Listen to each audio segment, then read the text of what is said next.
Bonjour à toutes et à tous, bienvenue, c'est Smart Impact, l'émission des entreprises à impact positif. Et voici notre sommaire du jour. Mon invité, c'est Anne-Lise Melki, la directrice générale de Biotop Technologies, spécialisée dans la gestion des espaces naturels, la préservation de l'environnement. On parlera notamment de son système de détection des oiseaux à proximité, les éoliennes. Dans notre débat, on parlera d'un autre enjeu majeur pour les énergies renouvelables, le stockage d'électricité. C'est le thème du 6e Observatoire des transitions énergétiques que le cabinet de Gaulle Fleurance nous dévoilera dans une dizaine de minutes. Et puis, dans notre rubrique Startup, je vous présenterai Memscream, une appli pour détecter les premiers signes de la maladie d'Alzheimer. 3 thèmes, 30 minutes pour les développer. C'est parti.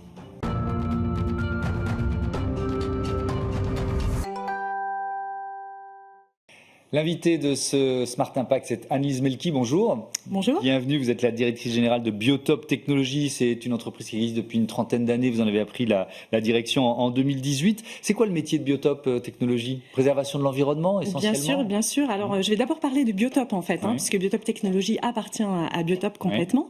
Et Biotop, effectivement, a été créé il y a 30 ans dans le but de concilier préservation de la biodiversité en particulier, de la nature en général, et développement des sociétés humaines, développement durable, mais profitable aussi. Donc on n'est pas opposé au développement économique, au contraire, on essaye d'intégrer tous les enjeux liés à l'environnement. Et Biotop Technologies, quel est son rôle? Alors Biotop Technologies, son rôle, c'est d'allier en fait les compétences des naturalistes, des écologues que nous avons, des ornithologues, des herpétologues, enfin des scientifiques, avec des compétences d'ingénieurs pour pouvoir adresser des solutions vraiment industrielles. Donc c'est souvent des objets qui sont connectés, des enregistreurs pour enregistrer les sons des chauves-souris ou les chants des oiseaux, ou bien alors des caméras ou des radars. Enfin, vous voyez, on va aller chercher vraiment des capteurs de technologie de pointe en fait. Ça commence toujours par une étude d'impact, en quelque sorte?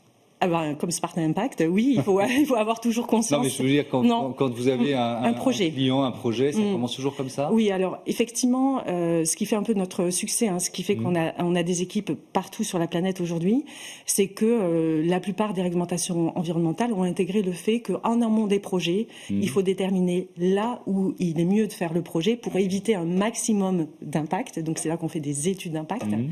Bien souvent, évidemment, on trouve le meilleur projet, mais il y a toujours des impacts. Et donc, l'idée, c'est de pouvoir les réduire en utilisant des solutions les plus pointues possibles.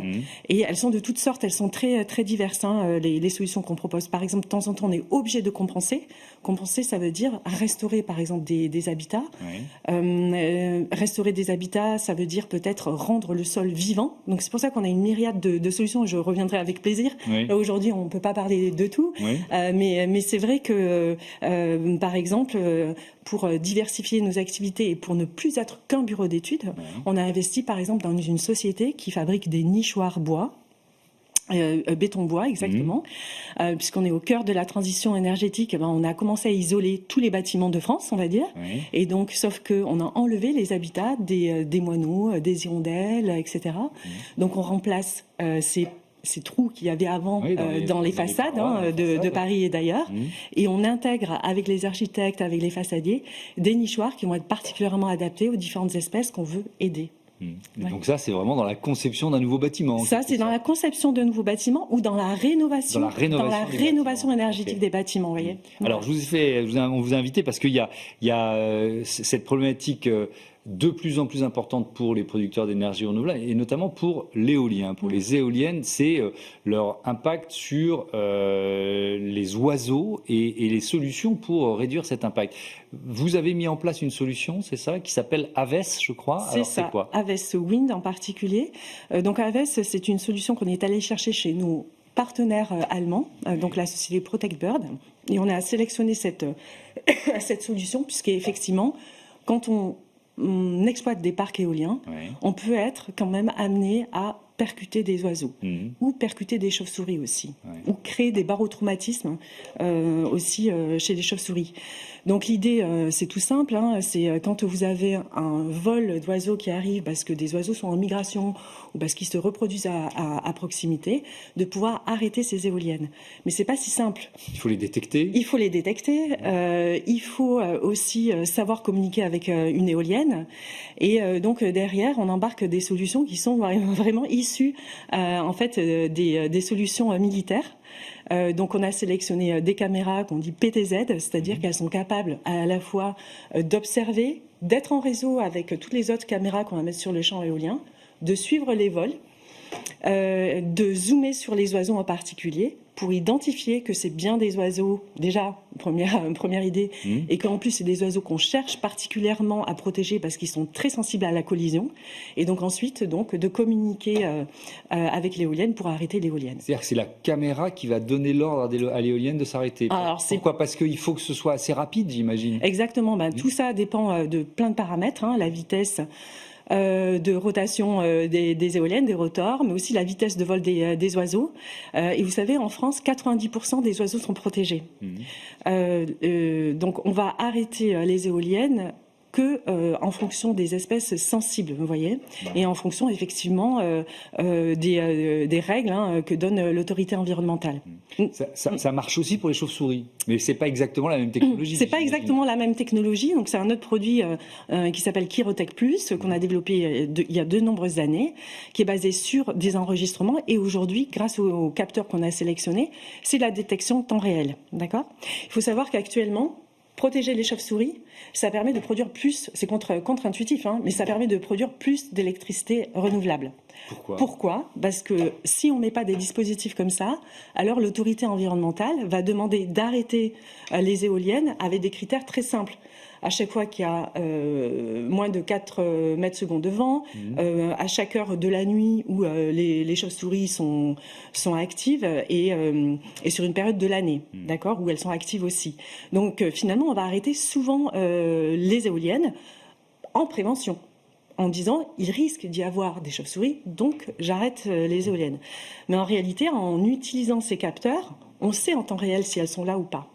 Donc, on va réduire ces périodes d'arrêt de prévention et on va faire des arrêts qu'on appelle dans notre jargon arrêts dynamiques. Alors, vous proposez aussi, avec Biotop Technologies, des formations environnementales. Alors, à qui et sur quel modèle ? Alors les formations, le conseil s'adresse en fait à tous les secteurs d'activité, puisqu'aujourd'hui on peut dire que le secteur de la construction, on en a parlé tout à l'heure avec les nichoirs, le secteur des transports, de l'énergie, le secteur agricole, agroalimentaire, tous ces secteurs sont concernés par les sujets de biodiversité. Donc on a un catalogue de formation. Alors ce catalogue de formation, il est dédié à ceux qui veulent vraiment comprendre comment on doit traiter ces questions sur un angle vraiment de respect du droit de l'environnement. Mais on fait aussi des formations plutôt liées à la connaissance générale sur la biodiversité, et ça intéresse beaucoup de monde. Oui, avec un enjeu qui est l'enjeu de l'acceptabilité. On en parle quasiment tous les jours dans cette émission, la difficulté finalement d'entraîner le grand public, chef d'entreprise, salariés, citoyens, consommateurs, dans ce virage environnemental.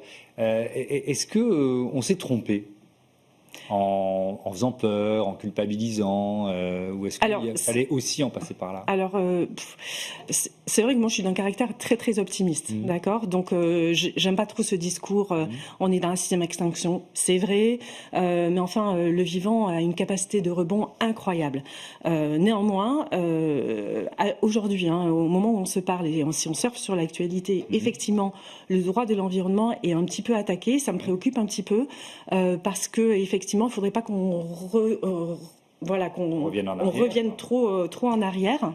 Voilà, c'est la première chose. Et après, ce que je note, c'est incroyable ce qui est en train de se passer, c'est que même si le droit recule un tout petit peu par rapport à la CST, par exemple, je crois que les entreprises, en particulier les entreprises, et on leur reconnaît pas souvent ça, franchement, sont déjà dans la transition écologique. C'est-à-dire celles qui ont pris ce virage stratégique, elles ne vont pas s'arrêter. Non, je ne pense pas qu'elles s'arrêtent là. Et puis moi, je fais bien la différence entre nos clients qui viennent nous chercher parce qu'ils ont évidemment des démarches réglementaires à faire, de ceux qui ont décidé d'aller vraiment plus loin, et ils ont besoin de nous pour effectivement trouver les mesures les plus appropriées, ce qu'on fait avec plaisir, parce que nous, notre façon de travailler, c'est d'être sur le terrain, donc d'être sur le terrain de ce qui se passe vraiment dans les entreprises, sur leur site d'exploitation, et ça marche extrêmement bien. Je pense que vraiment, il y a un virage. Il y a les entreprises engagées pour l'environnement qui vient d'écrire une tribune sur un des médias aussi, c'est incroyable. Donc on voit bien que... Il y a beaucoup voilà, il y a la Convention des entreprises pour le climat, enfin il y a un certain nombre de regroupements d'entreprises dans ce domaine. Il nous reste un peu plus d'une minute, je voudrais qu'on termine avec ce concours du meilleur naturaliste de France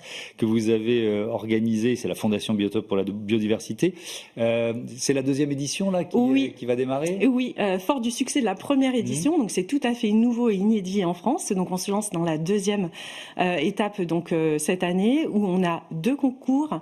Donc c'est des concours qui sont ouverts à tout le monde, ceux qui veulent se mesurer par rapport à leur niveau de connaissance sur la biodiversité. Mais évidemment, plus on va avancer dans le concours, plus on va sélectionner les meilleurs. Et donc on sera ravis ensuite de réunir les finalistes à Paris au mois de décembre. Et les prix sont super intéressants parce que les 3 lauréats de l'année dernière, les 3 plus forts, partent en voyage d'études actuellement et donc aident un projet de parc national en Arménie à faire les meilleurs inventaires. Donc ce concours, il a été fait par la Fondation vraiment pour valoriser aussi les connaissances extraordinaires qu'il y a derrière nos métiers. Il n'est pas simple d'avoir toutes les connaissances sur tous les compartiments de la biodiversité, tous les écosystèmes, toutes les espèces. C'est impossible d'ailleurs. Mais on a un certain nombre de naturalistes et qui vont s'affronter, on va dire, dans une finale bientôt. Merci beaucoup Annelise Melki et à bientôt sur Be Smart for Change. On passe à notre débat avec un autre défi de taille pour les énergies renouvelables, le stockage d'électricité.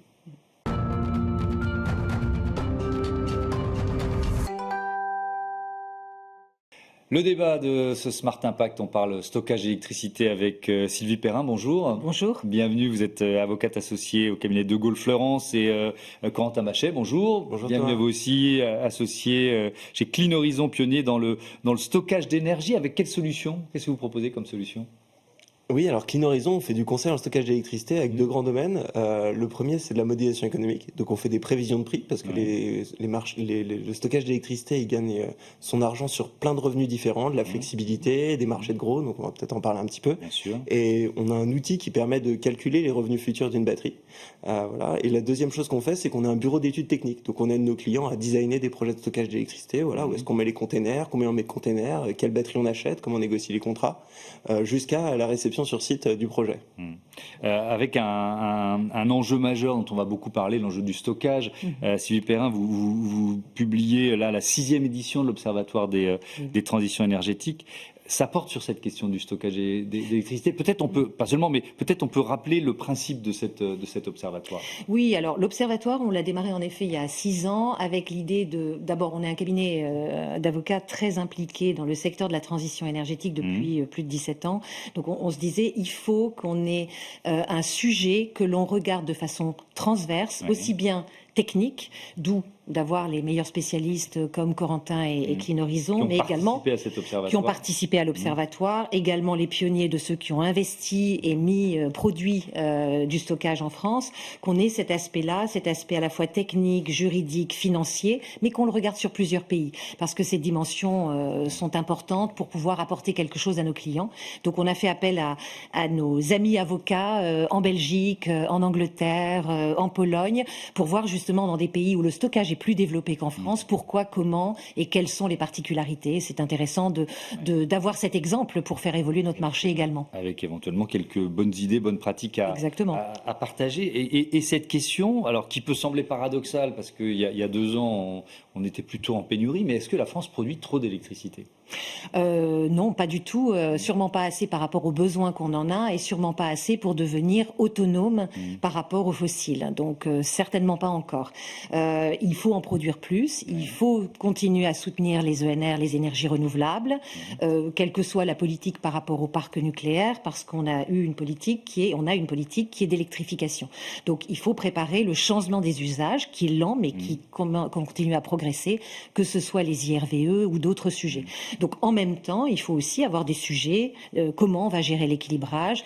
RTE a annoncé qu'ils avaient 100 milliards d'investissements à faire. Comment finalement le marché peut aider. Et Corentin et moi, on travaille sur ces sujets, justement, dans la flexibilité. Il y a notamment le stockage, qui est une des solutions possibles. Oui, parce qu'on a vu qu'il y avait quand même pas mal de ventes à prix négatif, enfin en tout cas qu'elles étaient en train d'augmenter, et que cette question du stockage, elle devient centrale. Est-ce que nos réseaux, ils sont... et notamment nos investissements en matière de stockage, ils sont adapté ou suffisant par rapport à la montée en puissance des énergies renouvelables dans notre pays? C'est une bonne question. Nous, on pense que pour l'instant, il faut que ça s'accélère, le développement du stockage, parce que les signaux de marché dont vous parlez, donc le fait qu'il y ait des prix qui soient très bas, notamment pendant les heures où il y a de l'énergie solaire, montrent un besoin de flexibilité.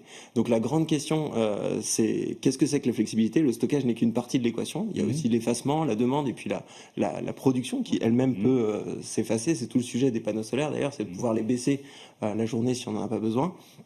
Et donc du coup, le stockage en tant que tel vient apporter une partie de la solution. Pour vous donner un ordre de grandeur, en France, il y a 1 gigawatt de batteries installées aujourd'hui. Nous, on pense qu'il y aura 6 gigawatts installés en 2030 à Clean Horizon. Donc c'est quand même une croissance forte. C'est-à-dire qu'en 2030, on aura plus de stockage par batterie que de stockage par l'outil conventionnel aujourd'hui qui s'appelle du stockage par turbinage-pompage, qui est une technologie où on monte de l'eau dans des lacs. Donc la tendance change beaucoup de ce point de vue-là et on a besoin de beaucoup plus de stockage que ce qu'on a actuellement. Oui, on en aura moins qu'en Angleterre, malgré tout, parce qu'ils en sont déjà à 5 fois plus, à 5 gigas. On en aura peut-être 6 en 2030, quand l'Angleterre en aura beaucoup plus. Oui, et voilà. donc ça donne une... Ça donne intéressant de se comparer, parce que si on regarde le bilan prévisionnel de RTE sur la part des énergies renouvelables, elle devrait passer de 120 TWh en 2023 à 270, voire 320 TWh en 2035. Donc là, c'est la hausse de production des énergies renouvelables et des besoins, si j'entends bien ce que vous nous dites, en stockage d'électricité qui n'ont pas été suffisamment anticipés, en tout cas à l'instant T, par les politiques publiques. Oui, certainement. Certainement qu'un soutien serait nécessaire, mais peut-être même avec un soutien limité, le stockage se développera quoi qu'il en soit, parce que le stockage, on le travaille de deux côtés. On peut le travailler du côté producteur, c'est un des modèles d'affaires dans lequel on va faire de la colocalisation sur des sites, c'est une possibilité. On peut aller aussi le faire côté consommateur. Vous êtes chez vous et vous gérez votre consommation pour le stocker et pour éviter de surcharger le réseau. RTE est plutôt par rapport à d'autres entités dans d'autres pays européens plutôt bien organisés, mais ils annoncent à l'avance qu'ils auront besoin de 100 milliards quand même pour s'adapter. Mais c'est normal, les usages changent et on est de plus en plus nombreux. Et si on transforme complètement une économie vers l'électricité, il faut faire cette transformation-là. Donc il y a des sujets, il n'y a pas vraiment d'inquiétude. Les prix négatifs aujourd'hui sont contrôlés. Je veux dire, les banques s'intéressent à ça évidemment parce que ce sont potentiellement des pertes de revenus, mais on travaille aussi sur la valeur future d'une infrastructure d'énergie renouvelable parce que elle a quand même vocation à durer dans le temps. Bien sûr. Voilà, donc tous ces sujets-là ne sont pas inquiétants, mais il faut les gérer de façon alignée. Vous parlez de la modélisation économique. Comment vous intégrez cette dimension-là, notamment des prix négatifs, même si c'est pas c'est peut-être cas majoritaire. Peut-être juste pour revenir sur le bilan prévisionnel de RTE que vous évoquez, ils ont fait plein de scénarios, donc effectivement du pénétration du renouvelable, du nucléaire, et dans un des scénarios qu'ils appellent où il y a ce qu'ils appellent un bouquet de référence pour la flexibilité, donc avec du stockage, de l'effacement, il y a un besoin en 2030 de 6 gigawatts de batteries pour faire de l'équilibre offre-demande, c'est-à-dire vraiment pour gérer l'équilibre du réseau en temps réel. Et là, on est à 1 gigawatt et il faut rajouter à ça d'autres besoins. Donc, il y a ce qu'on appelle les services systèmes et il y a aussi des besoins pour gérer les congestions parce que les réseaux sont aussi congestionnés. C'est qu'il y a un sujet, c'est que les prix sont négatifs, mais il y a aussi qu'on a construit le réseau électrique pour acheminer à l'époque des grands points de production aux grands points de consommation d'électricité et nos modèles ont complètement changé puisqu'on est passé d'un modèle centralisé à un modèle distribué. Et donc il y a énormément de congestion sur le réseau électrique. Et donc on a un sujet aujourd'hui, c'est qu'on a du mal à raccorder les énergies renouvelables et le stockage parce que l'infrastructure réseau n'a pas été pensée initialement pour le stockage et pour les énergies renouvelables. Et donc c'est là que RTE dit il faut 100 milliards pour adapter le réseau. C'est un montant qu'elle donne, elle ne le dit pas pour le demain, mais pour commencer à s'organiser et mettre en place ce qu'il faut. Mais en effet, comme Corentin le disait, finalement si on a 6 gigas, ça sera tout juste ce qui est nécessaire pour servir cet aspect-là et peut-être pas d'autres aspects. Donc il y a un intérêt à massifier également le stockage, à développer les technologies, puisque les technologies changent à chaque fois. Plus on massifie, plus on a des technologies intéressantes, plus puissantes, performantes, moins chères. Donc c'est un secteur qui se transforme. Et je repose la question sur la modélisation, parce que vous n'avez pas répondu en fait, parce que là je vois finalement que c'est à l'heure près, voilà, à minute près que l'électricité va va être vendu à perte ou au contraire très cher. Enfin, Exactement. Donc le gros avantage des systèmes de stockage, c'est qu'ils sont hyper flexibles. C'est-à-dire qu'ils peuvent 5 minutes à l'avance choisir s'ils se chargent ou ils se déchargent en fonction des signaux de marché. Okay. Donc cette flexibilité-là, elle est cruciale. Nous, on les modélise avec un outil qui fait du coup des dispatchs de la batterie. C'est-à-dire qui dit si on se charge ou si on se décharge ou pas 15 minutes sur 25 ans. Et donc là, il faut qu'on ait des très bonnes vues de la volatilité de chacun des marchés. Et ce qu'on a vu sur d'autres marchés comme l'Allemagne, c'est que les signaux de prix très court terme, les batteries savent très bien répondre. Le temps de réponse d'une batterie, pour vous donner un ordre de grandeur, c'est quelques centaines de millisecondes. Donc c'est très facile de charger ou de décharger. Et donc un marché qui va à la prix négatif, comme vous dites, 15 minutes, prix positif les 15 minutes d'après, la batterie, elle sait se charger 15 minutes et se décharger les 15 minutes d'après pour répondre aux besoins du marché. Donc c'est très versatile. Et en plus, on peut faire plein de services différents. C'est-à-dire qu'on a évoqué les marchés de gros, c'est-à-dire qu'on se charge, on se décharge. Mais aussi, on peut aussi vendre des services à RTE qui a besoin de stabilité sur son réseau. On a parlé un petit peu des gestions de congestion qui sont pas encore des revenus qui sont vraiment matures, mais qui vont arriver parce qu'on a ces problèmes-là et que les gestionnaires de réseau y travaillent. Oui, quand on proposera une solution à ces moments de congestion, forcément, elle sera monétisable, quoi. Voilà, exactement. L'enjeu, c'est de le monétiser aujourd'hui parce que les gestionnaires de réseau n'ont jamais eu besoin de proposer à des gens de les aider à gérer les congestions parce qu'historiquement, c'était leur métier. Et comment on résout ce problème historiquement? On construit des lignes. Sauf que construire des lignes, c'est quand même un petit peu compliqué, ça prend beaucoup de temps et ça coûte très cher. Et donc, on a envie de lieu construire des lignes, utiliser des batteries ou de l'effacement sur le réseau pour faire tampon, en fait, pour faire des zones de tampon et dire, les quelques heures où j'ai des congestions, en fait, l'infrastructure réseau en tant que telle est peu utilisée en moyenne, et donc on peut utiliser une batterie pour faire tampon les quelques heures où il y a des congestions et réinjecter l'énergie. Est-ce qu'il y a des solutions? Vous disiez, on a regardé aussi ce qui se passe en Pologne, en Belgique, au Royaume-Uni. Est-ce qu'il y a des bonnes pratiques, des solutions à regarder? Il peut y avoir des solutions. Il y a toujours des solutions fiscales. C'était le cas à la fois de l'Angleterre et la Belgique, puisqu'il y a eu deux modèles. Le modèle où on avait des exonérations de TVA sur les batteries, notamment les petites batteries, ou bien d'avoir des exonérations de taxes sur le service de transport de l'énergie. Ou bien on a aussi des prix minimums. Ça serait très utile en France. Alors on verra ce que donne le marché de capacité en 2026. On attend quand même des réformes. Mais ça, en Angleterre, ça a permis certainement de soutenir puisque ça donne une sorte de plancher minimum de rémunération pour les producteurs de stockage, ce qui donne une visibilité aussi aux investisseurs qui les suivent. Il faut une sorte de guichet national pour ces solutions de stockage? Il le faut. C'est important d'avoir une politique publique cohérente par rapport aux besoins de l'État, des services, etc. Donc de mettre en place quelque chose qui permette d'atteindre les objectifs et qui soit en cohérence avec ce que veut RTE. Ça, c'est logique, oui, tout à fait. Ouais, un dernier mot sur les batteries de nos voitures électriques. Est-ce qu'elles pourraient rentrer finalement je me souviens avoir reçu une ou deux fois des entreprises qui proposent ça, des bornes intelligentes, la capacité pour que finalement la voiture vienne prendre la charge de temps en temps ou la redonne quand on en a besoin? Oui, tout à fait. C'est quelque chose sur lequel on travaille beaucoup. Alors, il y a deux niveaux. Ça, le premier, c'est de faire de la charge intelligente. C'est-à-dire que vous choisissez juste quand charger votre batterie de voiture. Ce ne sera pas à 18h quand vous rentrez du boulot, mais peut-être plutôt à 3h du matin. Et donc ça, c'est juste de la gestion de charge. Et l'étape d'après, encore un peu plus poussée, c'est aussi ce qu'on appelle du vehicle to grid, dont on parle depuis très longtemps. C'est-à-dire de dire, je vais aller plus loin, je vais utiliser ma batterie roulante quand elle ne roule pas et qu'elle est branchée pour se décharger sur le réseau. Parce que le réseau en a besoin à ce moment-là. Parce que le réseau en a besoin. Donc ça demande une infrastructure qui est un petit peu plus difficile à mettre en œuvre, mais qui existe et qui est prête technologiquement, qui a beaucoup d'enjeux parce que, imaginez, ça veut dire que votre batterie peut être déchargée si vous vous levez, vous avez besoin de vous voiture à 4h du matin, elle peut être plus vite que quand vous l'avez branchée. Alors, on n'a pas besoin de se lever à 3h du matin. Heureusement, il y a des choses intelligentes pour le faire au bon moment. C'est ça. Voilà, on n'a plus besoin de le faire. Il y a une complexité accrue, je veux juste dire, par rapport à la gestion intelligente de la charge, mais on pourrait aussi imaginer le cas où je me charge plus tard. Je ne suis pas forcément, ça demande d'adapter un peu ses règles, et c'est évidemment, on peut se garder un peu de charge. Merci beaucoup à tous les deux et à bientôt sur Bismart for Change. On passe à notre rubrique Startup tout de suite.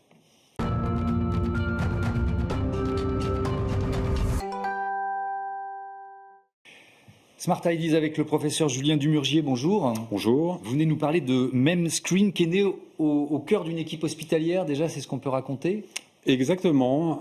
Donc je suis neurologue dans un centre spécialisé sur la maladie d'Alzheimer qui est à la Riboisière à Paris, et nous avons développé MemScreen qui est une application en fait pour aider notamment les médecins à évaluer les personnes qui se plaignent de leur mémoire, ce qu'on appelle l'évaluation de première ligne. Ouais.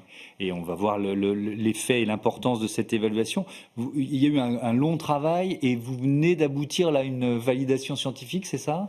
Alors tout à fait, faire un test de mémoire, là, se demande bien sûr une certaine expertise que nous avons, mais le gros du travail, une fois qu'on a développé un test, c'est ce qu'on appelle la validation scientifique, qui est couronnée par ce qu'on appelle une publication dans des revues médicales évaluées par les pairs, et c'est ce qui vient d'être fait en début d'année, tout début d'année 2025. Et donc, MemScreen, c'est quoi? C'est une appli, en fait, qui sera entre les mains des médecins? Comment ça marche? Oui, on exploite le principe que maintenant tout le monde a ce qu'on appelle un smartphone Oui. dans sa poche, donc a accès à un micro-ordinateur. Mhm. Et ça, c'est une opportunité pour aider les médecins, notamment dans l'évaluation clinique des personnes qui se plaignent de la mémoire, qui est quelque chose que les médecins ne sont pas toujours très à l'aise ou ne savent pas toujours très bien faire. Il y a des vieux tests qui existent, qui nécessitent du papier ou du crayon. Là, c'est un test qui est automatisé. Le médecin donne le test lancé sur son téléphone à la personne qui se plaint de la mémoire. Le test est assez rapide, ça dure entre 4 et 5 minutes et ça permet de générer des scores automatiques pour aider notamment les médecins. Est-ce que quelqu'un qui se plaint de sa mémoire, est-ce que ça peut être grave, pas grave, est-ce qu'il faut l'orienter vers des soins plus spécialisés? Avec une logique, il est un peu, si je comprends bien, standardisé ce test de mémoire, et ça permet aussi de voir l'évolution d'un patient. C'est ça, ou c'est surtout dire attention, là il y a peut-être quelque chose à faire. C'est la première alerte. Ouais, en fait, on mesure plusieurs choses. On mesure ce qu'on appelle l'efficience cognitive globale, c'est-à-dire globalement comment fonctionne la cognition d'une personne. C'est un score sur 34. Quand on a moins de 29 sur 34, ça peut être un signal d'alerte. Okay. Et on évalue autre chose qui est ce qu'on appelle la mémoire épisodique verbale, donc la capacité à retenir une information sur quelques minutes, qu'on teste en demandant de retenir des listes de mots. Ça donne un score sur 12 points. Et quand on a moins de 9, là aussi, ça peut faire partie des signaux d'alerte pour le médecin qui évalue la personne, pour dire que peut-être il faut des investigations plus poussées. Alzheimer, c'est combien de malades aujourd'hui en France? Combien de personnes touchées? Alors, la maladie d'Alzheimer, malheureusement, c'est une maladie qui est fréquente. Ça concerne plus d'1,2 million de personnes en France. On estime qu'une famille sur deux est touchée. Et le diagnostic reste fait assez tardivement actuellement en France, c'est-à-dire à un stade où déjà les difficultés sont, on va dire, évidentes. Oui. Qu'est-ce que ça change, justement? Un diagnostic plus précoce, qu'est-ce que ça permet de faire? Alors, il y a beaucoup de raisons qui peuvent pousser à faire un diagnostic précoce, mais là, il y a très récemment un regain d'intérêt parce qu'on a l'espoir d'arriver de nouveaux traitements qui viennent d'être approuvés par l'Europe, qui sont ce qu'on appelle des anticorps anti-amyloïdes, qui sont destinés justement aux phases précoces de cette maladie. Donc, quand le diagnostic est fait très tôt, avec l'espoir pour la première fois d'avoir des traitements qui peuvent peser sur l'évolution de la maladie, ralentir de manière efficace la maladie. Parce qu'aujourd'hui, on n'en a pas? Alors aujourd'hui, on a des traitements qui sont ce qu'on appelle les traitements symptomatiques, donc qui pallient un peu les symptômes, qui ne traitent pas la cause. Là, cette nouvelle classe de médicaments qui est en train d'arriver sont des traitements étiologiques. C'est-à-dire que pour la première fois, on peut contrecarrer les protéines qui sont responsables de la maladie et ainsi espérer ralentir de manière efficace l'évolution. Et donc, ça veut dire que votre appli, MemScreen, elle sera d'autant plus efficace dans ce cadre-là? C'est ce que je comprends? Exactement, parce qu'on arrive dans une période effectivement où il y a un regain d'intérêt pour diagnostiquer précocement, pour que les patients qui puissent bénéficier de ces nouveaux traitements soient diagnostiqués, quelque chose d'assez complexe. Et le processus est compliqué. Il y a des marqueurs biologiques qui sont en train d'arriver, mais il faut aussi des marqueurs cliniques. Et MemScreen offre l'opportunité de manière un peu massive, parce qu'il n'y a pas besoin de formation, mais tout médecin, tout personnel de santé même, peut faire une évaluation de première ligne. Alors c'est justement la dernière question que j'allais vous poser. C'est plutôt mon médecin généraliste qui va l'utiliser? Ça peut être n'importe quel médecin ou n'importe quel soignant même? Alors nous, quand on l'a développé, c'est vraiment à destination des médecins généralistes, parce que c'est vraiment le maillon essentiel en France actuellement pour dépister les pathologies fréquentes. Mais effectivement, tout professionnel de santé peut l'utiliser, des infirmières de pratique avancée par exemple, et on voit même beaucoup de particuliers le téléchargent, peut-être pour tester leurs proches, je ne sais pas. On ne l'a pas nous développé dans cette idée, mais de fait, quand il y a un outil, les gens peuvent se l'approprier. Oui, et ensuite aller voir leur médecin pour refaire le test avec un médecin qui le supervisera, évidemment. Et exactement, en disant, voilà, il y a un signal d'alerte et ainsi alerter le médecin. Merci beaucoup, Julien Dumurgier. Merci bon vent beaucoup à cette appli. MemScreen, on n'a pas cité l'INSERM, mais c'est vrai que l'INSERM a joué aussi un rôle important dans la validation scientifique, c'est ça? Oui, tout à fait. L'INSERM est aussi en partie financé par la Fondation Bettencourt, qu'on tient à remercier, parce que bien sûr toute cette recherche qui permet d'avoir des outils gratuits est bien à un coût, et donc on remercie tous ceux qui nous ont aidés. Merci beaucoup et à bientôt. Voilà, c'est la fin de ce Smart Impact. Merci et à demain.